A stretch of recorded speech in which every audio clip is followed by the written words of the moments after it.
Praise the Lord. இந்த காலை நேரத்துல நம்ம ஒரு வசனம் பார்ப்போம். பிலிப்பியர் 4வது அதிகாரம் 6வது வசனம். நீங்கள் ஒன்றுக்கும் கவலைப்படாமல் எல்லாவற்றையும் குறித்து உங்கள் விண்ணப்பங்களை ஸ்தோத்திரத்தோடு கூடிய ஜெபத்தினாலும் வேண்டுதலினாலும் தேவனுக்கு தெரியப்படுத்துங்கள். Praise the Lord. இங்க பாருங்க, ஏசப்பா இன்றைக்கு இந்த வசனத்தின் மூலமாக நமக்கு ஒரு அழகான ஒரு பிரேயரை ஏசப்பா இன்றைக்கு நம்ம கற்றுத்தராங்க. என்னன்னா, நம்ம எப்போதுமே சந்தோஷமாக இருக்கிறோமா என்று கேட்டால் அது இல்ல.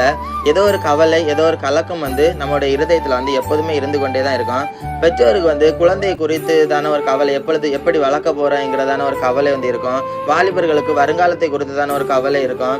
வேலையில ஒரு கவலை இருக்கும். ஏதோ ஒரு கவலை மனிதர்களாகிய நமக்கு ஏதோ ஒரு கவலை எப்போதுமே நமக்கு இருந்து கொண்டே தான் இருக்கும். இன்றைக்கு ஏசப்பா சொல்றாங்க, இந்த கவலை குறித்து ஒன்றுக்கும் நீங்க கவலை பயப்படாதுங்க. அது கலக்கமாக அந்த கவலை குறித்து எப்போதுமே நீங்க இருக்காதுங்க என்று ஏசப்பா இன்றைக்கு சொல்றாங்க. இந்த பாருங்க, அப்படி இருக்கிற நேரத்துல எதனால அந்த கவலை